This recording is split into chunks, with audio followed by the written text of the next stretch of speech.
ਚੁਕਾ ਵੀ ਲੈਂਦੇ ਨੇ। ਜੱਫਾ ਸਾਹਿਬ ਆ ਤੁਸੀਂ ਵੇਖਦੇ ਪਿਓ ਫਰੂਟ ਵਾਲੀ ਦੁਕਾਨ ਹੈ। ਕੇਲਾ ਪਿਆ, ਸੇਬ ਪਿਆ, ਅੰਗੂਰ ਪਿਆ। ਮੁਹਤਰਮਾ ਜਨਾਬ ਇੱਥੇ ਵੀ ਆਪਣੇ ਫੋਟੋ ਲਾਇਆ ਨਾ ਵਜ਼ੀਰ ਆਲਾ ਪੰਜਾਬ ਮਰੀਮ ਨਵਾਜ਼ ਸ਼ਰੀਫ ਸਾਹਿਬਾ ਆਪਣੀ ਮਸ਼ਹੂਰੀ ਵਾਸਤੇ।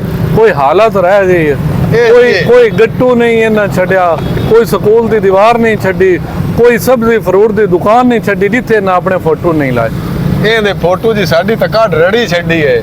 ਵੇਖ ਲਓ ਜੀ ਅਸੀਂ ਜੱਟ ਬੰਦੇ ਆਸੇ ਕਿਸਾਨ ਹੋ, ਸਾਡੇ ਬਿੱਲ ਵਧਾਏ ਖਾਦਾਂ ਦੀ ਰੜੀ ਕੱਢ ਕੇ ਉਤਾਂ ਲੈ ਗਈ ਤੇ ਸਾਡੀ ਕਣਕ ਜਿਹੜੀ ਹੈ ਕੁੱਤੇ ਪੇ ਖਾਂਦੇ ਨੇ। ਆ ਰਾਹ ਤੇ ਰੁਲਦੀ ਵਧੀ ਹੈ ਤੇ ਹੁਣ ਅੱਗੋਂ ਜਨਾਬ ਕਮਾਨ ਦੀ ਹਾਲਤ ਵੇਖ ਲਓ। ਆਖੇ ਜੀ ਅਸਾਂ ਲੈਣਾ 150 ਤੋਂ ਤਮੋ ਵੋਟ ਦਿੱਤੇ ਨੇ ਤੇ ਆਈ ਹੈ ਤਾਂ ਹੀ ਉਹ ਜੀ ਅਸਾਂ ਤਾਂ ਦਿੱਤੇ ਕੋਈ ਨਹੀਂ, ਪਤਾ ਨਹੀਂ ਵੋਟ ਆ ਕਿਦੋਂ ਗਏ ਸਾਤੋਂ ਤਾਂ ਸੌ ਲੈ ਲਾ ਦੇ ਅਸੀਂ ਹੋਰ ਲੈ ਕੇ ਅੰਦਰ ਵੜੇ ਹੋਈਏ ਤਾਂ ਅਸੀਂ ਤਾਂ ਮਰ ਗਏ ਉਸ ਫੋਟੋ ਨੂੰ ਵੇਖ ਕੇ। ਜਨਾਬ ਫੋਟੋਆਂ ਦੀ ਗੱਲ ਪਈ ਹੁੰਦੀ ਹੈ।